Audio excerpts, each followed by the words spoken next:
Hi, everybody. For those who have joined, we are right at time, but we're going to give it a few minutes to let other folks join. So we will get started here in just a few minutes. Thank you for your patience.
Okay, I think we are ready to get started. Great turnout. Excited that we have a large group of folks coming tonight. It looks like over 70 people.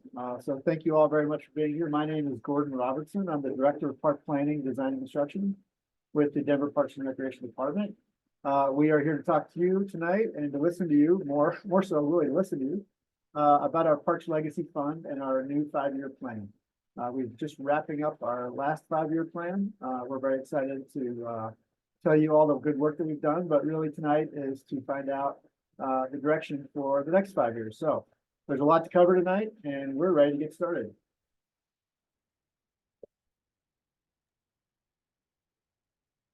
Great. And before we get started, we will get interpretation going. So Sam, would you like to take it away from here? Yes, thank you. Hello, everyone.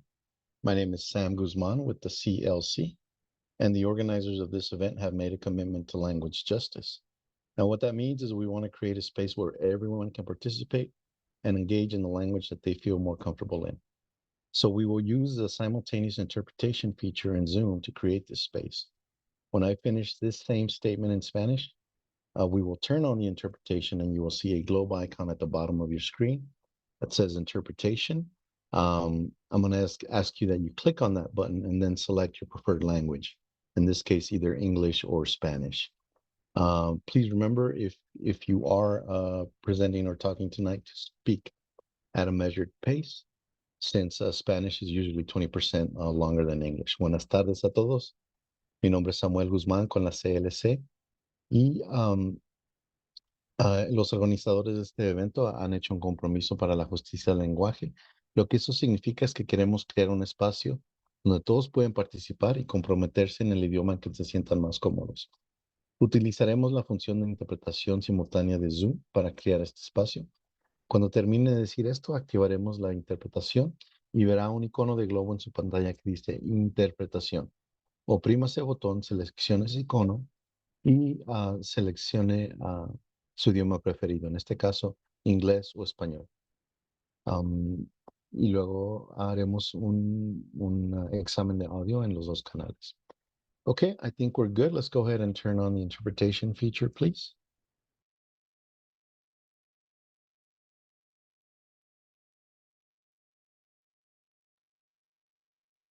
All right, thank you, Sam. And welcome everyone. Thank you so much for being here. Before we kind of get started, just want to also share how we are going to be getting some feedback from you all tonight and make sure everyone knows how to kind of participate in this Zoom webinar tonight. So as you all probably noticed, this is being recorded, and we will be able to share out the recording later in case anything is missed. We will be using some live polling to get some feedback tonight. So we will share this during the presentation and you'll be able to give some feedback that way. The other ways to engage in the meeting are to use the chat feature. So as we are going through the live polling, please feel free to add any additional feedback or information in the chat box. And then if you have questions that are maybe separate from what we're talking about that you'd like answered at the end of the meeting, we will try to answer as many as we can. So please put those questions in the Q&A box. You can see that at the bottom of your screen. It'll pop up and type in your question. And if you see questions that others have added that you're interested in hearing the response to, please use that upvote feature, which is the little thumbs up, so that we can see that a lot of people are interested in hearing the answer to that question. Again, we'll get through as much as we can tonight during the time we have, and we'll definitely leave some time at the end for Q&A. And so with that, we will dive in.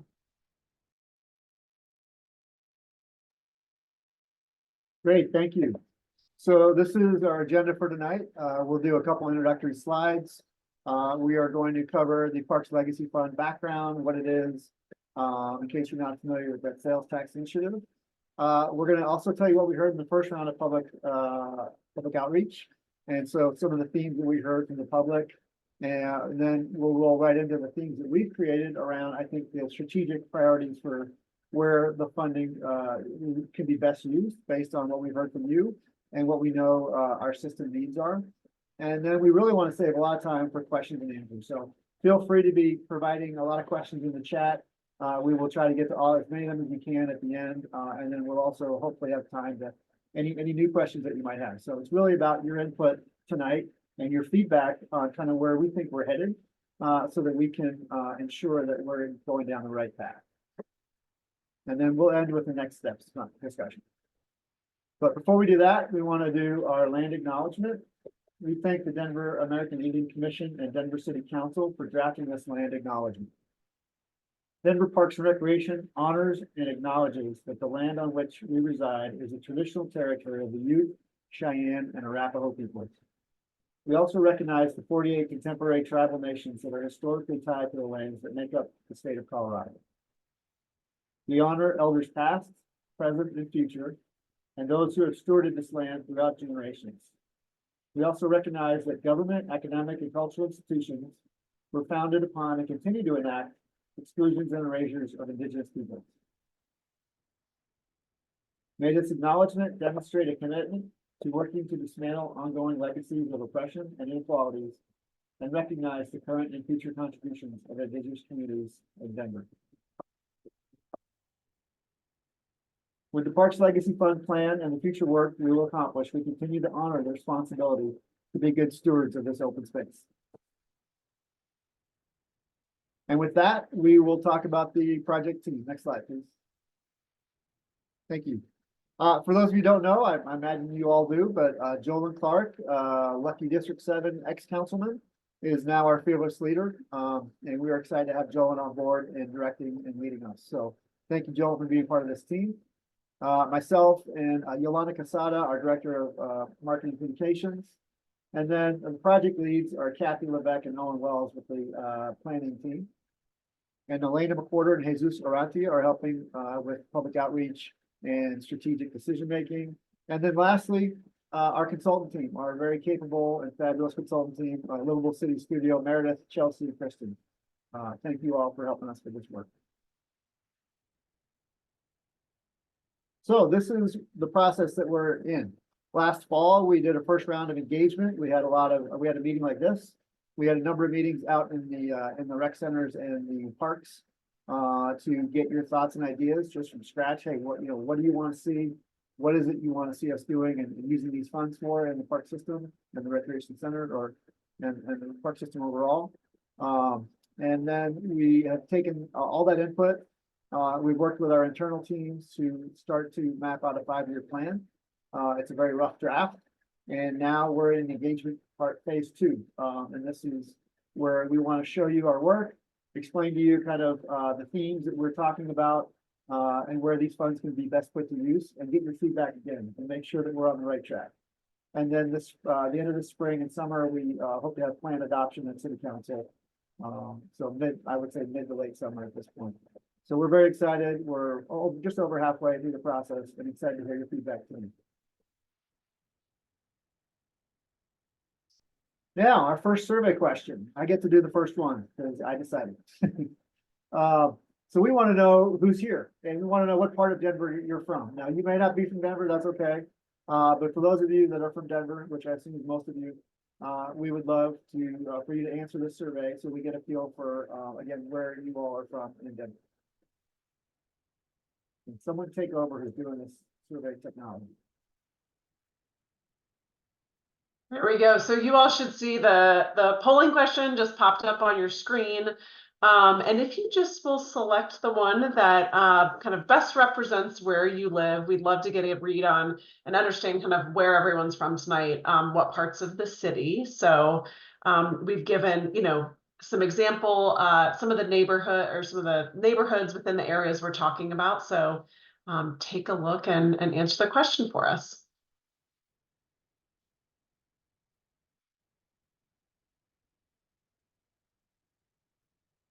And Jesus, when you see most people have answered it, if you want to launch the results, that would be great. And I see your question in chat, and everyone will be able to share out the results as we go on the polling, so everyone will be able to see them. All right, so everyone should see the responses popped up on your screen. And it looks like most people are from the East neighborhoods, 38% coming from the East. The good thing is we do have representation kind of from every area of the city, but a little bit less on the West Side and the far Northeast. But we have people from all over the city. So thanks for joining us tonight. With that, I'll turn it over to Kathy Lebeck, Director of Planning. Thanks, Gordon. We want to provide you with a little bit of background on the Parks Legacy Fund. In 2018, Denver voters approved a 0.25% sales tax that goes directly to the improvement and expansion of Denver's park system. And this fund is now known today as the Parks Legacy Fund. This fund supports the goals laid out in Game Plan for a Healthy City, which is DPR's strategic plan that emphasizes equitable access to high-quality parks, recreation activities, open spaces, and gathering places as fundamental for all residents. Per the ordinance that created the Parks Legacy Fund, we must create a 5-year plan that is shared with the Parks and Recreation Advisory Board and City Council. We created our first 5-year plan, which covered the years 2020 through 2024. And at this point, we are working on our next 5-year plan, which will cover the years 2025 through 2029. The Legacy Fund is intended to be an addition to the City General Fund that goes to parks, and the ordinance was written so that the Legacy Fund cannot supplant the General Fund. From the first plan, we've had several notable successes. Just a few of them are highlighted here. We've planted 5,800 trees across the city over the last 5 years. We've saved 225 million gallons of water each year. We have over 375 acres of landscape restoration that we've been able to achieve across our city. We have had over 8,000 new participants in outdoor recreation programs. 70% of our improvements have been in high equity need neighborhoods. We've had 14 miles of new and improved trails, either completed or underway. We've added 479 acres to our urban park system and 448 acres to our mountain park system. And we've invested $78 million in our aging assets. So we've been able to achieve quite a lot. Much of that is thanks to having this legacy fund.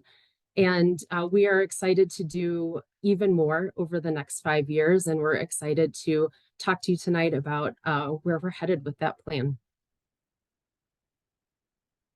And I'll turn it over to Meredith to talk about our first round of engagement. Great. Thanks, Kathy. So again, thanks for being here tonight. Just to give you all an update, there are 95 people on the call right now, so a great turnout. Before I get into this, I'm just going to give a little plug and reminder. For your questions, please put them in Q&A and not chat. Walter, we see your question in multiple places. Just once is fine. We'll capture it the best in Q&A so that we can kind of go through those at the end. So thanks for the questions and keep them coming. But from our previous phase of engagement, just want to share out kind of some, what we heard and how much feedback we got. So last fall, we did a phase of engagement. We had a virtual meeting, we had a survey, multiple open houses, and went to many pop-up events that you can see here on the screen. And collectively, we had over 2,200 engagement touch points and feedback through the process, or through that phase itself. So did receive some really great feedback that has guided us to where we are and what you'll hear tonight. Next slide. So just to kind of share out some of the things that we heard a lot, if you're familiar with the previous 5-year plan, a lot about maintaining and extending the legacy. When we think about maintaining the legacy, these are some of the themes that we heard. We heard a lot about having more activities, interactive activities in the parks, lighting on trails. The maintenance of parks was important, and kind of that mobility and accessibility component. We also heard a lot about kind of climate resiliency and the environmentally friendly kind of and well-maintained spaces, and upgrading kind of aging facilities. Looking at extending the legacy, a lot around kind of turf conversions and thinking about kind of habitats and pollinator gardens and elements like that. We heard a lot about thinking about where kind of new assets and parks may be located, especially in communities that are underserved today and might need better access to parks. And then we heard a lot about acquisition and kind of growing parkland across the city. So those are just some highlights of what we heard. And as I mentioned, that really guided our work and where we are today and the themes that Kathy and Owen are going to share out, and what we'll be asking you all some more questions about. So the graphic here shows the framework of how the 5-year plan is taking shape. At the center, we have a continuum with maintaining our parks legacy on one end and extending our parks legacy on the other. And across the continuum, we have 7 key themes that we've identified from the first round of engagement. These are well-maintained, safe, and sustainably operated parks and park buildings, increased tree canopy, improved waterways and trails, enhanced ecological health and resilience, citywide and downtown signature projects, meaningful community connections and partnerships, continued diversification of recreation and environmental education opportunities in parks, high quality mountain park destinations, and strategic acquisitions. And each of these themes fits into either maintaining our legacy, extending our legacy, or a little bit of both for some that are more in the middle of the continuum. And we'll now talk through each of these in more detail. And I'll turn it over to Owen. Yeah, thanks, Kathy. So our first theme, sort of on the spectrum towards maintaining, is that we heard loud and clear from folks that we need to make sure that we're caring for the assets that we already have, and that it's critical to ensure that they are welcoming, clean, and safe for all users. And this includes our parks, trails, and park facilities. At the same time, while we're providing that care, we want to ensure that we are safeguarding that environmental legacy for the future and making sure that we're using as sustainable operation practices as possible. This includes water conservation efforts, use energy efficient buildings, and transitioning to cleaner maintenance equipment.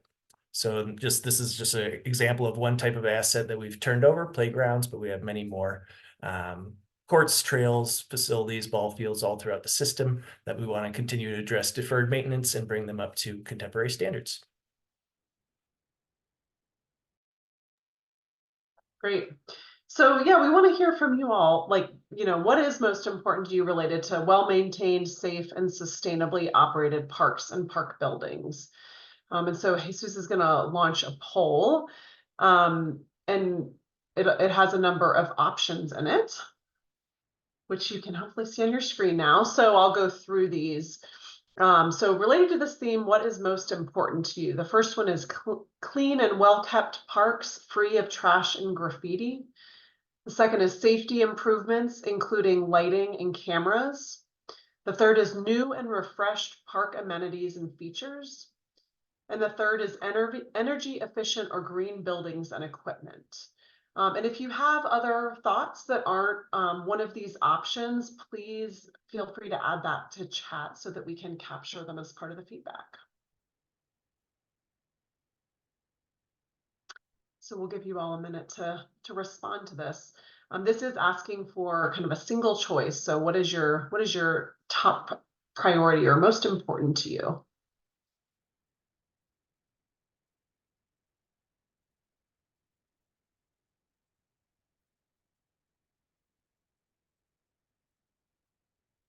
Jesus, I'll look to you to close it out when the time is right. All right.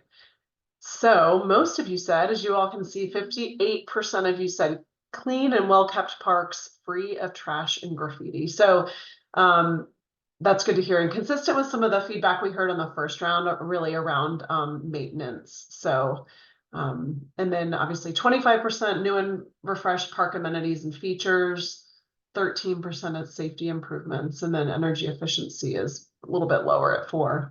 Great. All right, thanks for the feedback. And I do see some of the comments coming in chat, the availability of restrooms and keeping them clean. So thanks for providing that. If you all have other thoughts, please add them. Great. Hey, Meredith, quick question. Are we directing people to the Q&A or to the chat? Because I think do they want to direct to one or the other? So as we go through the polling and they have additional thoughts, it would be great if they put them in chat. If they have questions that are not part of the topic that we're currently talking about, essentially, and are bigger questions that we can come to at the end, please put those in Q&A. So we do see, a number of questions that have come in through the Q&A, and we will try to get to most of them, but the comments, please put in chat. Great. Another key theme we heard about is strategic acquisitions. It's important to grow our park system so that all Denver residents have access to a quality park space. Our top priorities are to provide new parkland in areas that currently lack a 10-minute walk or roll access to a park, and also in high equity needs areas. And the map here actually shows where those overlap. So the orange circles on the map actually show where we have our highest equity need areas, and we also don't have park access. And that is something that we heard from the first round of engagement is also resonating with the community.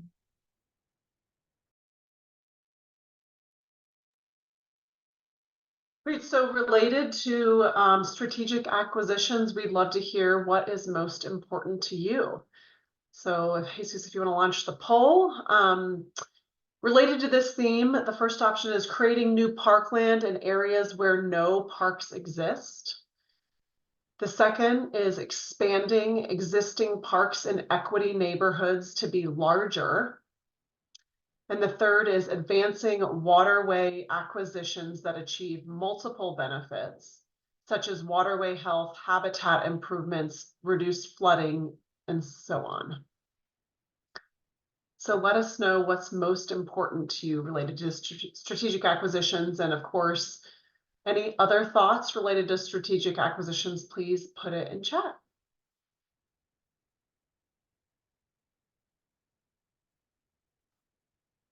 I also saw a note about a recording of the meeting. We are recording this and we will be posting that following the meeting as quickly as we're able to. So keep your eyes out for that.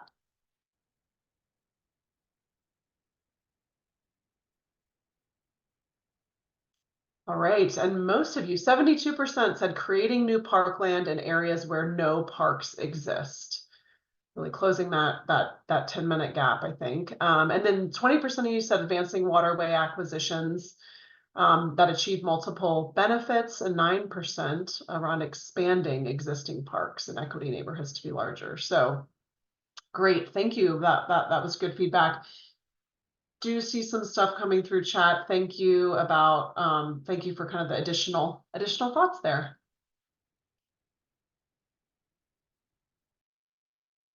All right, our next one, key theme was continued diversification of recreation and environmental education opportunities in our parks. And really what we heard here was ensuring that we are providing spaces that for people to be able to recreate in ways that are relevant to their culture and how they want to recreate, and to find ways to continue to be able to connect folks to the unique Colorado lifestyle and activities that we are blessed to have here. And it's making sure that we can build the physical facilities that can support programming and that can adapt and react to new trends in sports that become popular. At the same time, we have a growing environmental education program, and we would like to start expanding that a little bit further to help with that, fostering connections to folks' natural surroundings. These are just a couple examples here of outdoor, kind of quintessential outdoor activities in Colorado that we are interested in expanding, and would also like to leverage some of the work we did last year with our outdoor adventure and alternative sports plan, where we heard a lot of great feedback about the types of emerging sports and new activities that can connect people to a healthy and active outdoor lifestyle.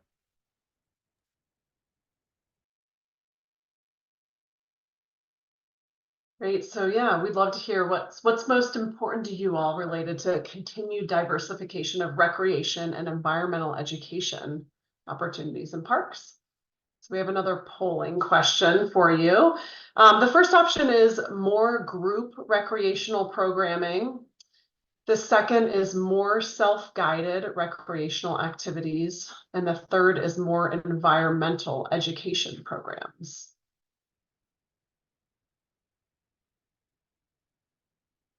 And again, if you have additional thoughts, please put them in chat. I am trying to keep up with the chat. I do see a lot coming through. And just one thing to clarify, in case a few of you joined late, this meeting is about the Legacy Fund. That is what we're here to talk about tonight. And we are going through the themes that we're hearing as we look into the next 5-year plan for the Legacy Fund. So that's what the purpose of the meeting is tonight.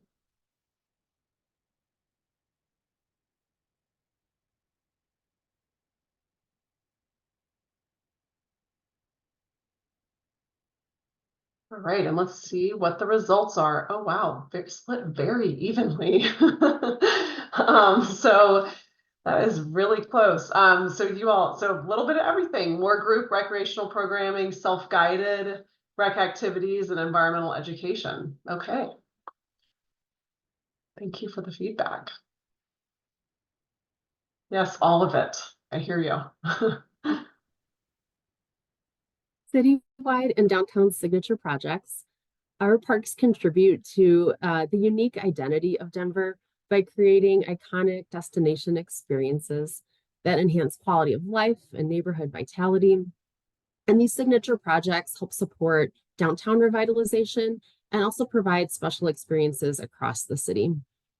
The image here shows a concept for a reimagined downtown park.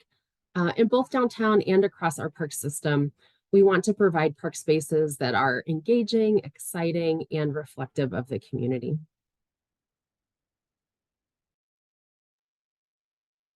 All right, so as we look at downtown, citywide and downtown signature projects, what is most important to you? So the first option, creative all ages play environment.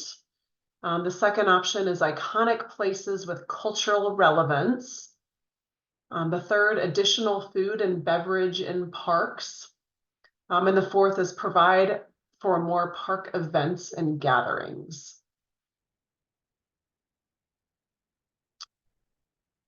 So tell us what is most important to you related to this theme.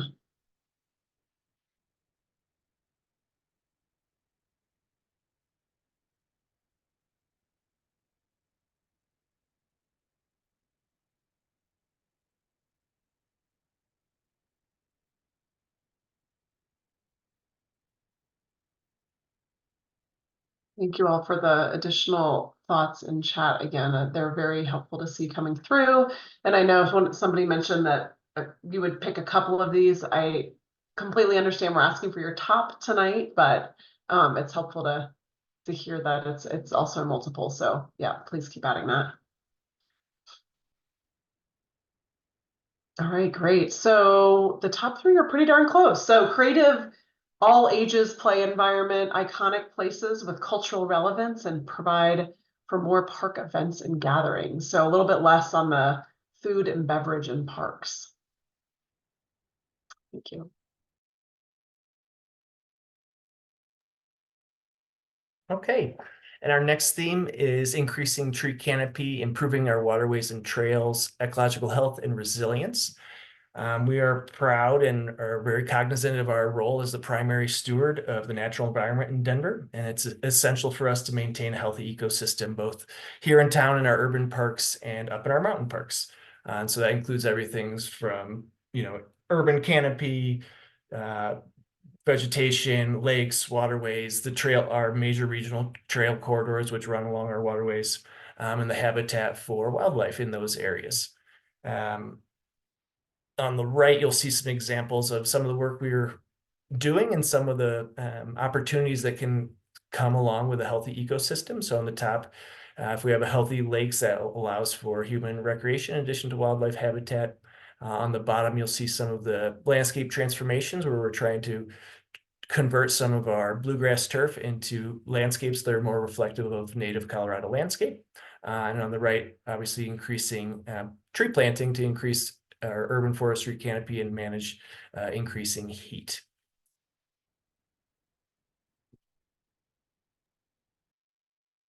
Great, thanks, Owen. So what's most important to you all related to increased tree canopy, improved waterways and trails, enhanced ecological health and resilience?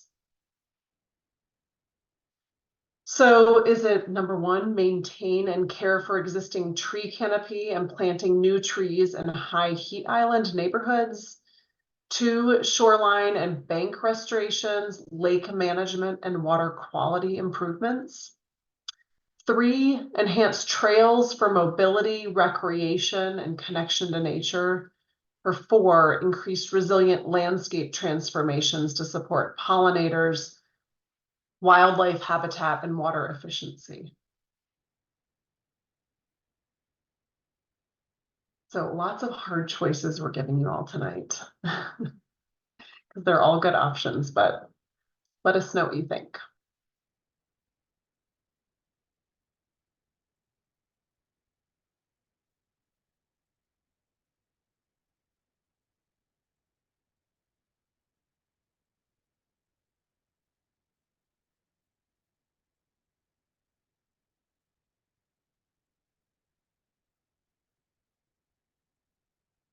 Right, and so first one is maintain and care for existing tree canopy and plant new trees as well. 41%, 35% of you selected increasing resilient landscape transformations, 18% enhanced trails, and then the shoreline and bank restorations, 5%. So that's helpful feedback.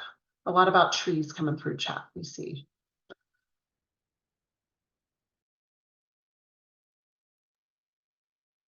Meaningful connections and community connections and partnerships. Denver Parks and Recreation would like to foster deeper connections with our users to ensure that new amenities, parks, and programs are impactful and relevant to the communities that they serve. In making those connections, we'd like to cultivate more opportunities for partnerships and stewardship. Here in our photos, we have a couple highlights of some of the community connections and partnerships we'd like to increase. The first one is an example of a park that was a partnership with GoCo and Trust for Public Land. And then the second is a photo of one of our parks where we worked with community connectors to really have a lot of touch points and build engagement with the community and participation in designing what a future new park could look like.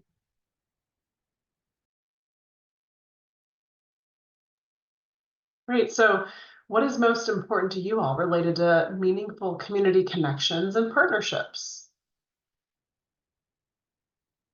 So the first one is hired paid community connectors as part of community engagement for park projects. The second, attending more community events to gather general user feedback. And the third is grow partnerships with neighborhood organizations and other community organizations. I see all three. Yes, they are all great ideas. But tell us what might be most meaningful to you right now.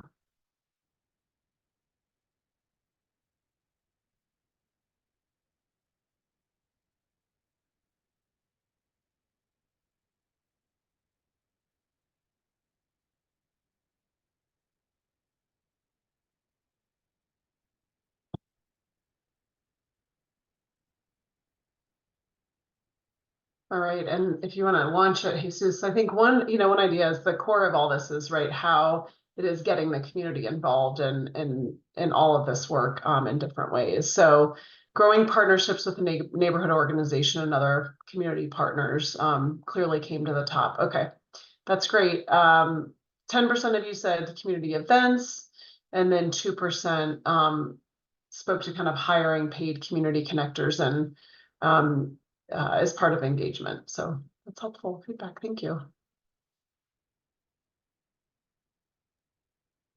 All right, and this is our last of the 7 key themes that we've teased out, and it's ensuring that we provide high quality mountain park destinations.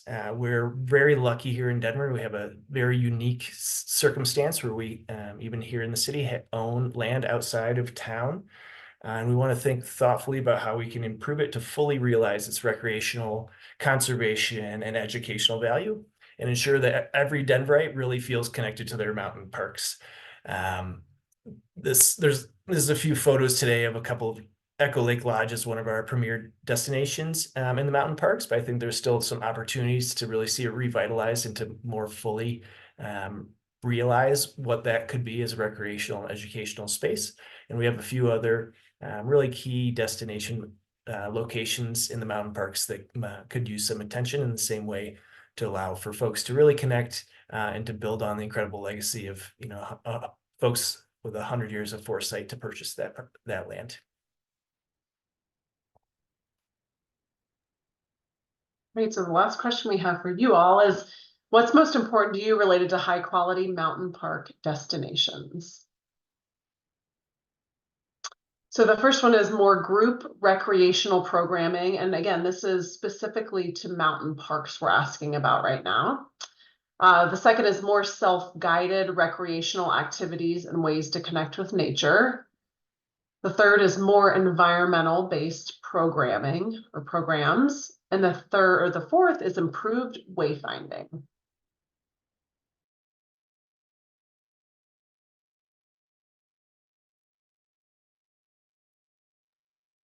So let us know your thoughts. And then we will move to the Q&A.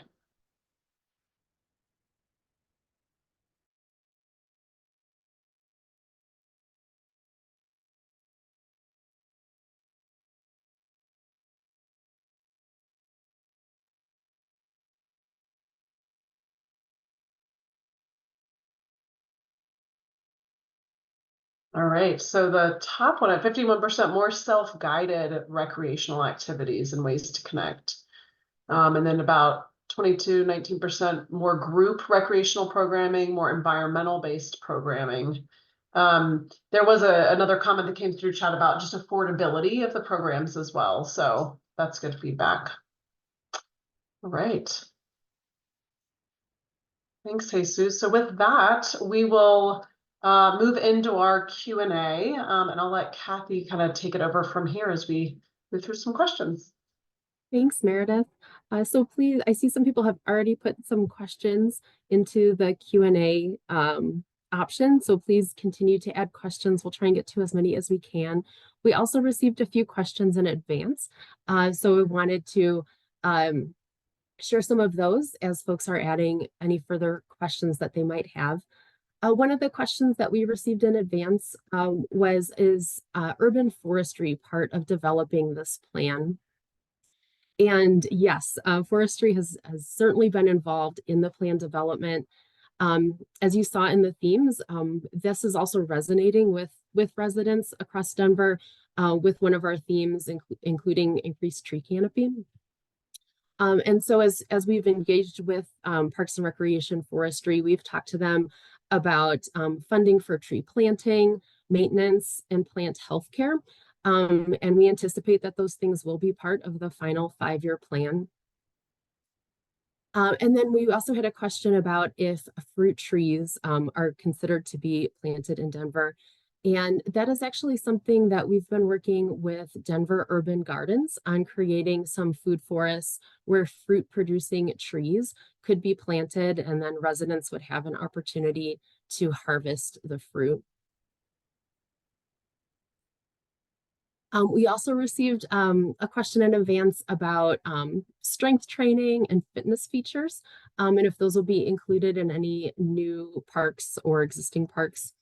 And that's something that's currently available in many of our parks today, and also along some of our trails. When we add new features to parks, we typically conduct a community engagement process to determine what kinds of new features and amenities are desired by the neighborhood. And so we anticipate in the future there would definitely be some opportunities to add fitness equipment in either new parks or existing parks, if that is something that the community desires. And we're also looking at more opportunities to install fitness stations along our trails as well.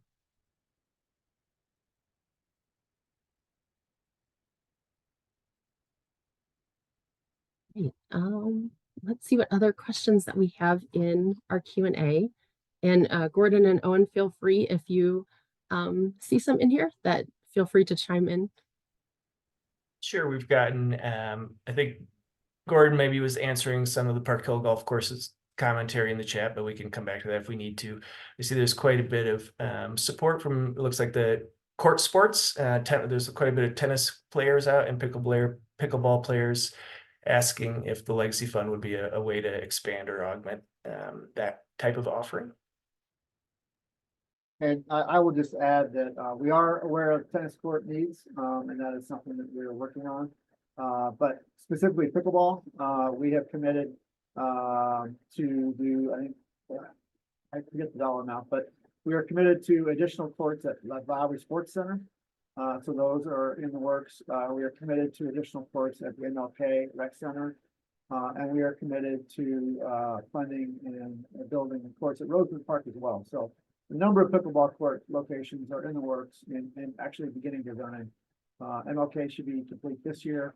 And Lowry next year, starting this year, design complete next year. And Roseman, I'm not quite sure of that time frame, but probably 2025 or 2026. I can always update you at a later date. I see a question about dog parks And those are definitely a popular amenity that we hear a lot of requests for. We actually have a couple new dog parks opening. We have a brand new dog park at Sanderson Gulch, and then another one that's underway near 20th and Central. So there will be a couple new dog parks on the way. And then with the 5-year plan, that is certainly, I anticipate something that, if we're hearing about from the community, that's important, that we can consider opportunities to fund new dog park locations. We do have a dog park plan update, and that identifies areas of the city where we lack dog parks. And so that is a big opportunity where we could increase dog park coverage.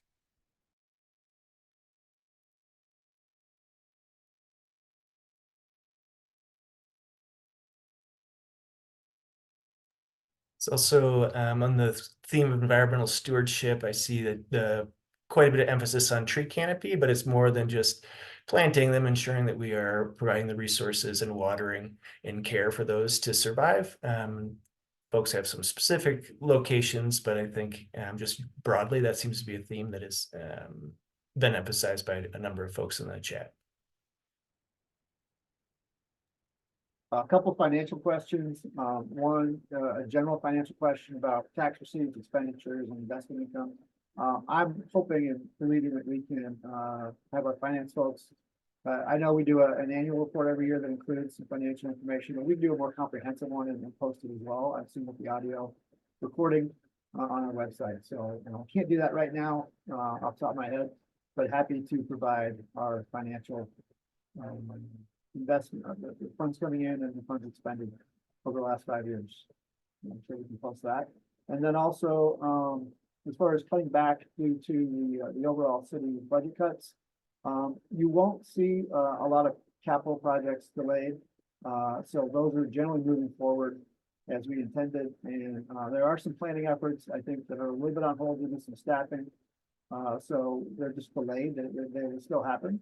But there were just a couple projects that we had to put on hold. So not a lot of impacts on our planning, design, construction workload.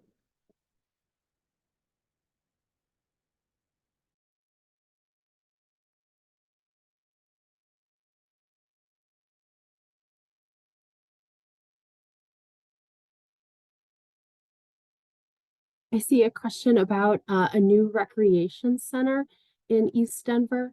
And that is probably something that would need to be a bond project. But we can certainly make note of interest in having a recreation center in that part of town. The Legacy Fund, one of the restrictions with the fund is that we are not able to use it directly on recreation centers.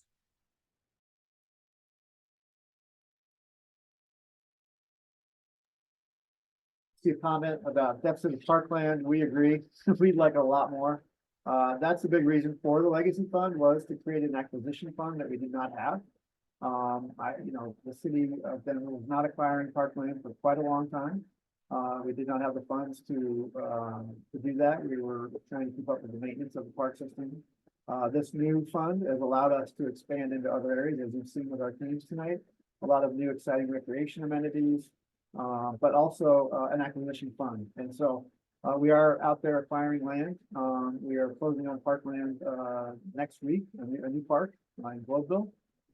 So we are actively working on acquiring additional land. We also are working on other ways where we can better provide funding from new development and really join some of our neighbors here in the metro area that do a better job, I think, of extracting land rather than in a more clear way. So those efforts are underway. Whether they'll be successful, we'll see. But we're definitely aware of it and working on it.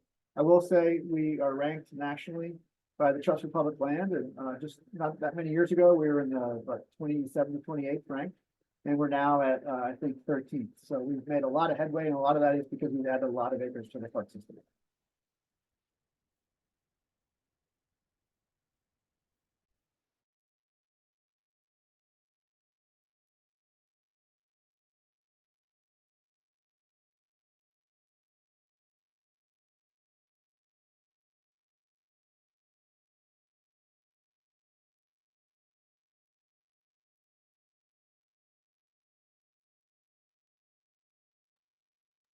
Another question that we had received in advance of the meeting is some questions about if the new 5-year plan will include spaces for native wildlife and also opportunities to enjoy kind of passive recreation in spaces that feel more natural. And as you saw, one of the key themes that we identified is our increased tree canopy, improved waterways and trails, and enhanced ecological health and resilience. And so I think we would absolutely like to find more opportunities to create enhanced passive recreation experiences in nature so that residents can enjoy native landscapes, trees, and wildlife. And then those spaces also provide habitat for wildlife to exist, whether that's in our waterways or pollinators. So that is something that we would like to do more of across the city.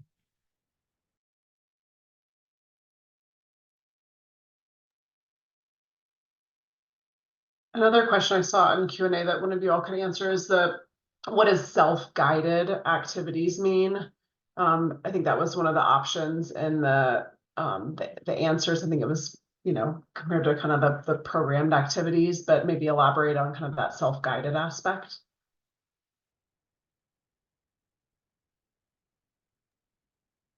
Yeah, with self-guided activities, that would be a situation perhaps with, going to one of our parks or our mountain parks where there might be, a trail map or some interpretive signage or guides that somebody could use, but there's not, for instance, an actual guide, a live guide there that is taking you on a walk or a tour or explaining things in real time, but allowing people to explore our parks on their own, perhaps with some wayfinding or interpretive guidance.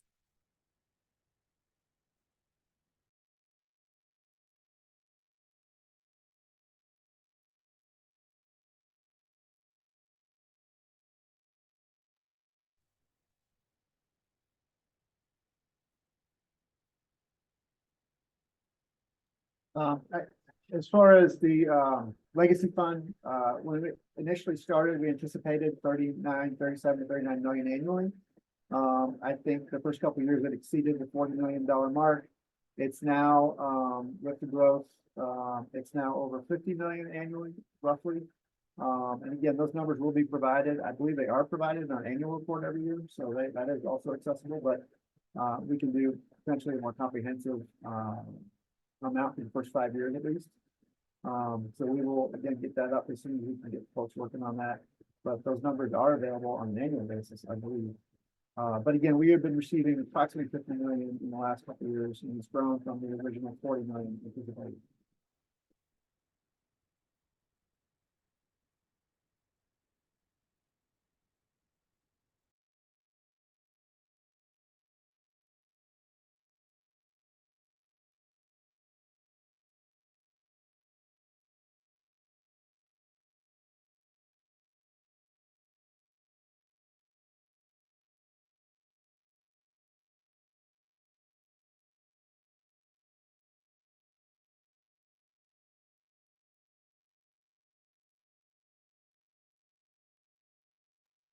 Yes, the question, we could use legacy funds to acquire Park Hill golf. That is an allowable use.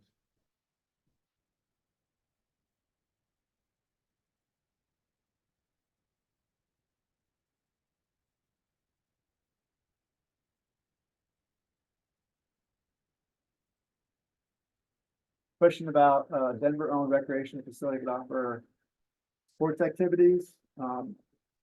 We are looking at the idea of a field house. That isn't really related to a legacy fund. That would be essentially a rec center, which is not an allowable use for the legacy funds, but we want to find other sources just to answer the question.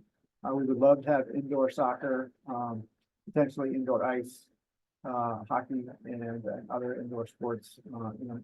So indoor athletic center, not your traditional recreation center. So that is something that we are working with our recreation team about how and where and when.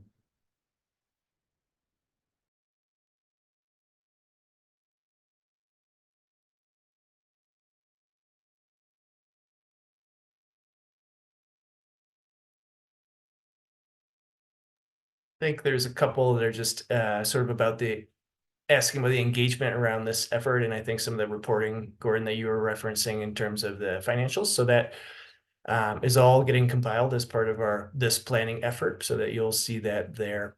And also on the project webpage, we do try to do a summary after we have each of these round of engagements, so you'll be able to see where we were out, who we talked to, and a summary of that. So Jesus or others might be able to drop a link to the story map that is kind of the homepage for this project, which will have some of that. And where you'll see forthcoming information as the draft plan is developed.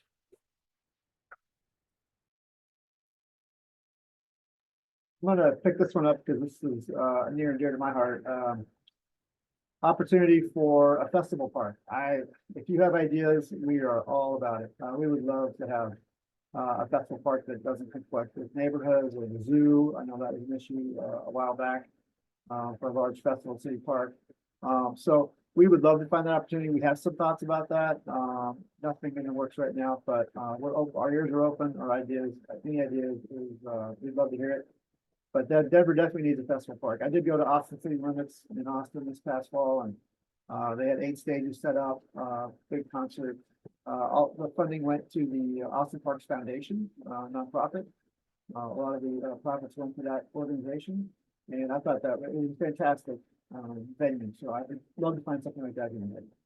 And we're open ended.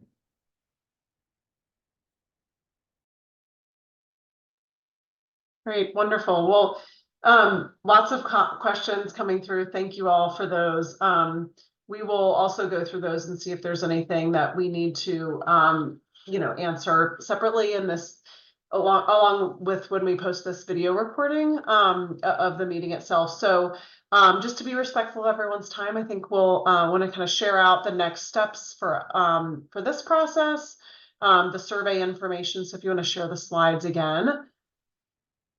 Kathleen, you go over it. Yes. So for next steps, as Owen had mentioned, we have a survey open presently. The link is in the chat, and then also you can use the QR codes here. This will be open through March 20th. So we would love for you all to take the survey and also share it with your friends and your networks. We'd love to hear from as many people as possible about your priorities for the next 5 years for the Parks Legacy Fund. And also over the next few weeks, we'll be hosting a few pop-up events to meet people where they are. We'll be at a few different rec centers and some other events so that we can engage people who are out in our park system. We also have my contact information on the next slide. You're also welcome to reach out. You can send me an email and connect if you have any questions or additional ideas as well. And thank you all so much for your time and attending tonight.